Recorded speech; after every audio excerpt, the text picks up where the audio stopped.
Eh bien, je crois que vous allez attendre pour une guidance. Parce que là, on m'a dit, non, tu continues. On va aller voir comment la femme a été supprimée de la spiritualité, des religions, on va dire, carrément. Donc, on vous parle ici des Romains. Donc, en réalité, ce sont les Romains qui ont contribué à la fin de l'Égypte antique en tant qu'État indépendant, mais la religion égyptienne avait déjà subi des changements significatifs bien avant leur arrivée. Donc on va regarder ces points. Qu'est-ce qu'on nous dit à cette période ptolémaïque? Donc avant l'arrivée des Romains, l'Égypte était sous la domination des Ptolémées, une dynastie hellénistique d'origine grecque.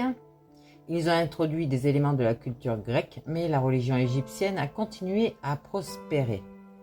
On a eu des influences romaines en 30 avant Jésus-Christ. L'Égypte est devenue une province romaine après la défaite de la reine Cléopâtre VII par Octave, futur empereur Auguste. Les Romains ont apporté leur propre panthéon de dieux, mais ils ont également toléré les cultes égyptiens existants. Il y a eu ce déclin progressif.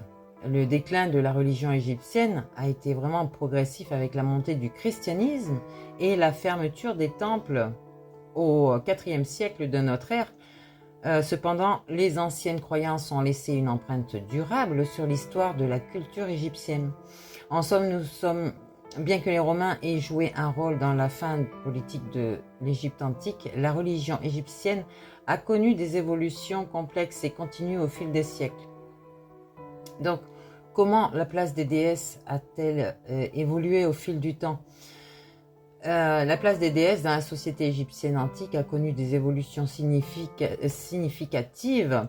On parle d'antiquité précoce. Les déesses étaient vénérées et jouaient un rôle essentiel dans la vie quotidienne. Elles étaient associées à des aspects spécifiques de la vie, tels que la maternité, la fertilité, la magie, la protection. Et du coup, avec ce nouvel empire, donc à cette époque, certaines déesses étaient particulièrement vénérées. Par exemple, Isis, déesse de la maternité et de la magie, était largement adorée. Hathor, déesse de l'amour, de la musique, avait également une grande influence. Ses rôles politiques et religieux. Bon, certaines déesses occupaient des postes importants dans les temples et les rituels. Les divinités adoratrices d'Amon étaient des prêtresses de haut rang et considérées comme les épouses divines du dieu Amon. Il y a eu ce déclin progressif ici, avec l'influence croissante du christianisme, la pratique religieuse égyptienne ont décliné, les temples ont été fermés et les rôles des déesses ont diminué. Vous avez bien compris là? À cause du christianisme, l'Égypte ancienne, les déesses de cette Égypte ancienne ont été écartées. Donc, les déesses égyptiennes ont été des figures puissantes, respectant des aspects essentiels de la vie et de la spiritualité. Vous voyez? Ce qu'on a banni de nos jours, la spiritualité. Nous sommes toujours dans des cycles, dans des religions sans la spiritualité. Donc, cette Rome ici, la Rome antique. Donc, après la conquête de l'Égypte par Rome en 30 avant Jésus-Christ, la période romaine et byzantine de l'Égypte s'étend jusqu'à sa conquête par les Arabes en 641. À cette époque, l'Égypte était la plus riche des provinces romaines et en dehors de l'Italie, elle possédait une économie monétaire développée et une population estimée entre 4 et 8 millions d'habitants.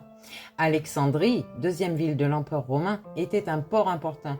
Le royaume lagide, qui avait régné sur l'Égypte depuis les guerres d'Alexandre le Grand, fut annexé à Rome après la défaite de Marc-Antoine et de Cléopâtre VII. Bien que certaines institutions bureaucratiques lagides aient été maintenues, le gouvernement était aligné sur la structure administrative romaine. Avec l'arrivée du christianisme, l'Égypte continuera d'être un centre intellectuel important, notamment grâce à Alexandrie. Elle devint le foyer des premières hérésies chrétiennes, bouleversant l'Empire byzantin sur les plans religieux et politiques. D'accord, j'espère que vous comprenez là ce que je dis. Hein, on regarde qui a modifié le temps et les religions. Donc après la conquête de l'Égypte, on a par Rome, donc on a eu ces annexions. En 30 avant Jésus-Christ, Rome annexa l'ancien royaume lagide, mettant fin à la dynastie des Ptolémées. L'Égypte devint une province romaine, d'accord, incluant la majeure partie de l'Égypte moderne, à l'exception du Sinaï. Les richesses et l'économie, donc l'Égypte était la plus riche des provinces romaines. C'est ce que je vous ai dit tout à l'heure, en dehors de l'Italie. Elle possédait une économie monétaire développée et une population qui était grande pour ce pays. Elle était le grenier à blé pour Rome et Constantinople. Ok ? Alexandrie, la deuxième ville de l'Empire romain, était le port important et un centre intellectuel donc qui joue un rôle dans l'histoire religieuse et politique. Et oui, la politique s'est mêlée à la religion, d'accord ? Le christianisme et l'hérésie, donc avec l'arrivée du christianisme, l'Égypte continua d'être un centre intellectuel, mais aussi le foyer des premières hérésies chrétiennes. Ces débats religieux bouleversèrent l'Empire byzantin. Donc en somme, la période romaine et byzantin de l'Égypte fut marquée par des changements politiques, économiques et religieux. D'accord ? Donc il n'y a plus de spiritualité du tout ici. Hein. Ok, c'est l'argent, le pouvoir et il n'y a rien de spirituel. D'accord ? J'espère que vous comprenez bien encore. Le christianisme a eu une influence significative sur l'Égypte romaine.